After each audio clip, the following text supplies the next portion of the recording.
traveled to Vietnam, seen the work that is going on, admired the fact that an American could go back to Vietnam, and I know it's now 25 years, because Chuck, I just heard you mention 25 years, but continue to do the work. And I know the original work involved digging up of unexploded ordnance that the United States dropped about 45, 50 years ago, that remain in the ground, that when they're touched by kids who are digging up scrap metal or by farmers who are trying to plow their fields, these bombs can go off and cause death and destruction to human beings.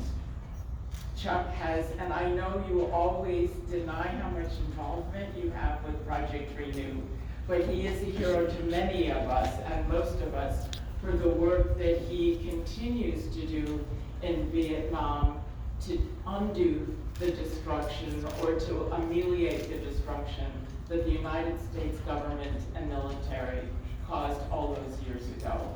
It is really a privilege to introduce Chuck Searcy, who will say a few words. I mean, you're looking at me like, what am I doing? I really would like Chuck to say a few words. We would like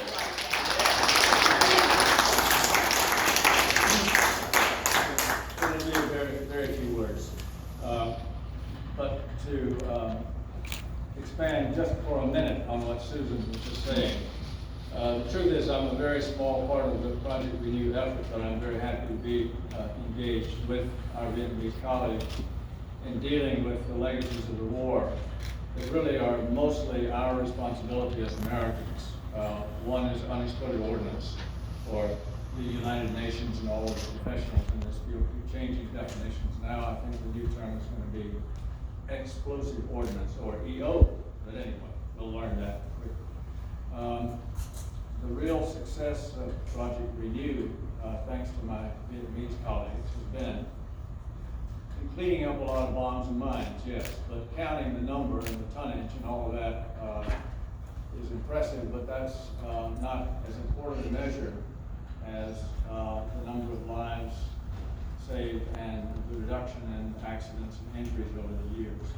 Just to give you a quick illustration, in 2008, 10 years ago,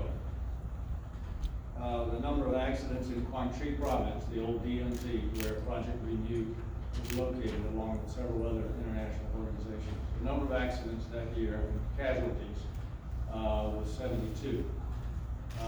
Each year since then, the number's gone down. Last year, 2018, was the first year since 1975, when the war ended, that there were 0 accidents in Quang Tri province.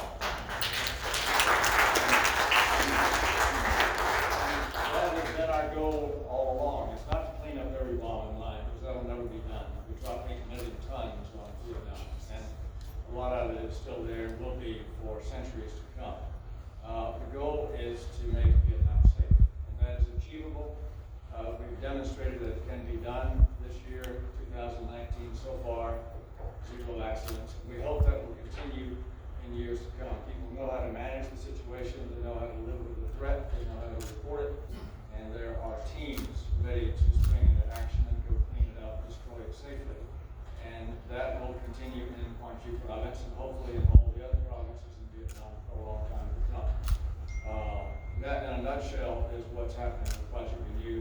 There's a much bigger challenge, as you know, with Agent Orange, but once again, in this case, after many years of great effort on the part of a lot of people like Susan and Paul Cox and many people in this room who have been engaged in the Agent Orange issue, the U.S. government now is involved and now has ceased to deny responsibility, to deny that there's a problem.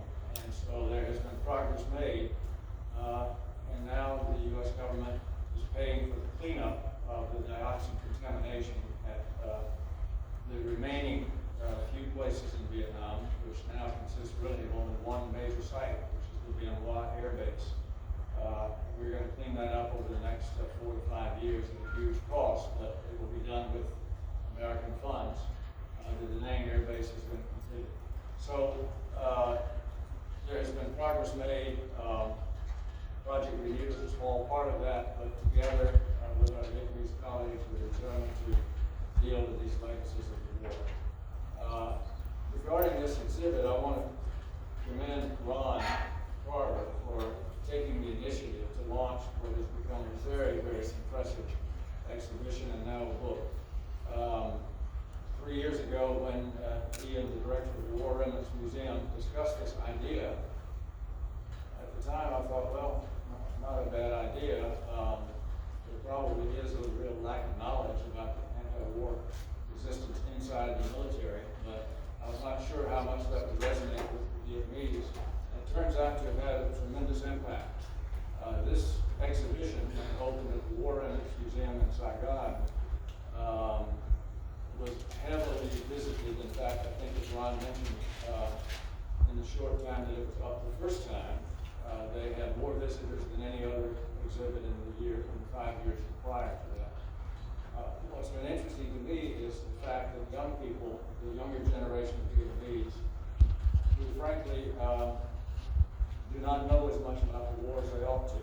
There are lessons in the war that they should be learning and are not being adequately taught in the Vietnamese school system, because Vietnam, to some extent, tends to airbrush the past. They respect the sacrifices that came before them, and they have high regard for those who were lost in creating Vietnam's independence and freedom.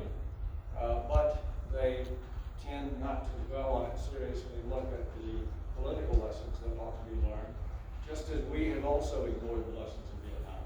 If we had paid more attention, we might have avoided situations, tragedies such as Iraq and Afghanistan and Syria and Libya, and the list goes on. So there's a lot to be learned, but one of the elements of that experience was the very serious anti-war resistance inside the military. And young Vietnamese who've seen this exhibit in Vietnam have told me what an impact it had on them. They had no idea that soldiers in uniform could actually make a difference in national policy and bring an end to a tragic war. So I think this is going to continue to have ramifications beyond what was expected initially.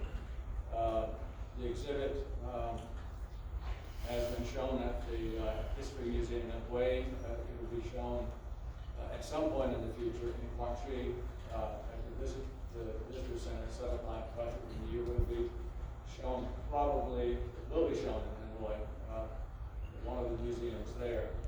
And the War Remnants Museum has decided to reopen the exhibit on the occasion of next month's Veterans Tour, VFP Tour, which will be the 8th year that we've done this, with a group of veterans and spouses and anti-war peace activists who will be in Vietnam, and the exhibit will be up on the end of September, and on the 20th of September in Ho Chi Minh City, we will have another book launch, very similar to this, and the book will be presented and published in Vietnamese. So I commend Ron Carver for his fortitude and his determination and his patience, and he has learned a lesson that I learned long ago, I think, which is that in Vietnam, it's easier to get forgiveness than permission. So you just go ahead and you, despite all the odds, you continue and you say, oh, I'm so sorry, I didn't realize I was supposed to do it. I say, well, and so then, all right, let's go on to the next step. Thank you all for coming. And Ron, thank you for the great work you've done on this. And I'm happy to have done a small part of it, but the credit goes to you and others. And this is really excellent, something we can